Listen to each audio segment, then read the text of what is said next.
With this week's new PlayStation Plus update, we now know the 11 games that will be leaving the catalog next month.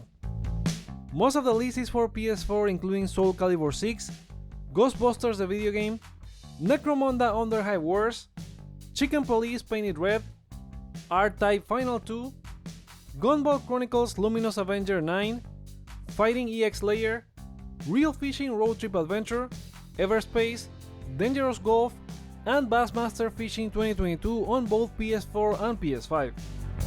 These 11 games will be leaving on April 16, so if you're interested in any of them, this is your last chance to play them. The next PlayStation Plus update will be next week when we'll learn the monthly games for April. Remember to vote or comment on this week's poll about which new PlayStation Plus catalog games you are playing. Will you be missing any of these games leaving? Let us know in the comments. Welcome to Hype for Games. Here are more gaming news that you need to know. Sony is testing a new Explore page feature that is only available in the US right now and makes a few changes while adding new features. YouTuber Mystic Ryan has a video preview for the new home interface where you can pick from 3 different presets such as Top Suggestions, Team Player and Solo Focused, changing the order in which the information is displayed.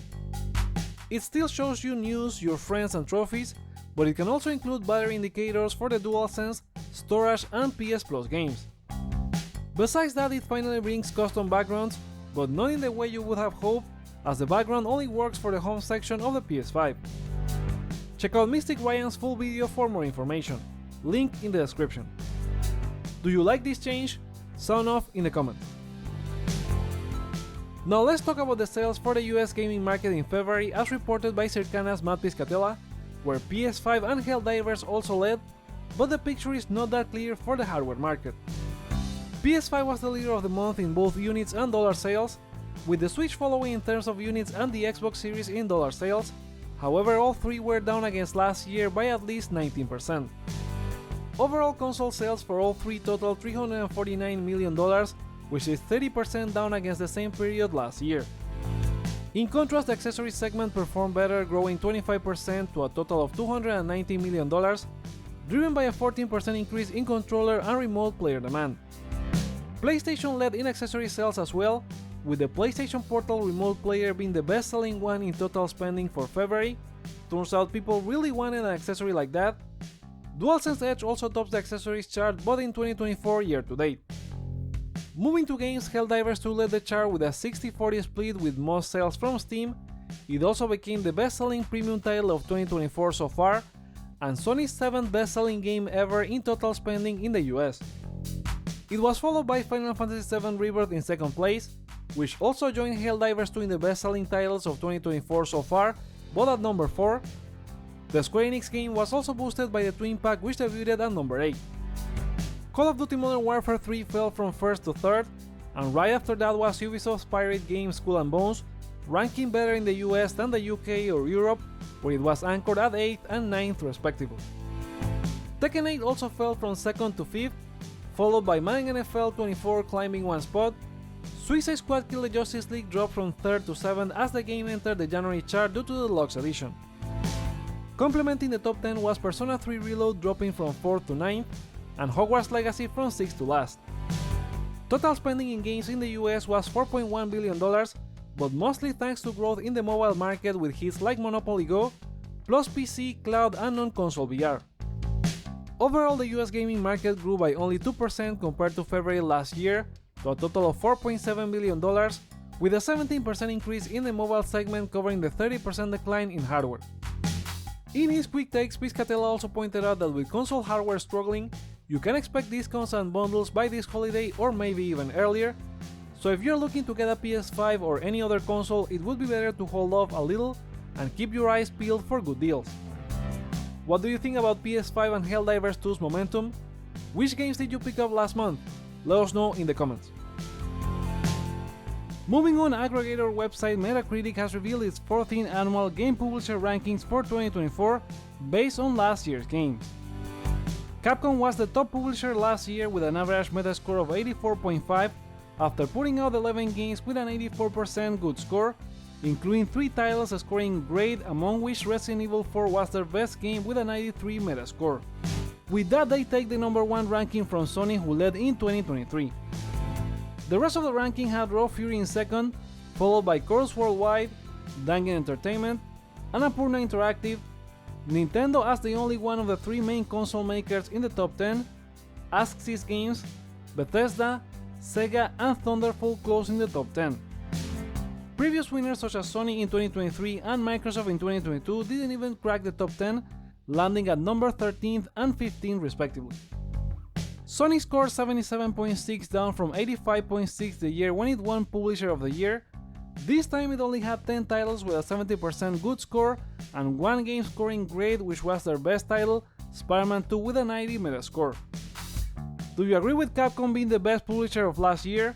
Voice your thoughts in the comments. Capcom may be the best publisher of 2023, but some fans are angry with the company today, given they enabled a bunch of microtransactions on Dragon's Dogma 2 right at launch. Some of the purchasable items include Rift Crystals as part of the in-game currency, Wake Stones that allow you to revive characters, items that allow you to edit your character, Port Crystals for fast travel, and a bunch of extra items as part of the Deluxe Edition which you can acquire as a bundle or piecemeal. Capcom has replied to fans on the matter, indicating that most of these items, except for certain Deluxe Edition exclusives, can be obtained in-game or as paid DLC, so it seems it's just like Resident Evil for tickets. They are there for anyone willing to spend the cash, but not necessary for the experience. Still, the game opened with a 40% mixed rating on Steam, with users criticizing these monetization options. On-console reception has been better, with the game getting 4.5 stars on PlayStation Store and 4 stars on Xbox. Are you playing Dragon's Dogma 2? What do you think about these items having optional purchases? Let us know in the comments.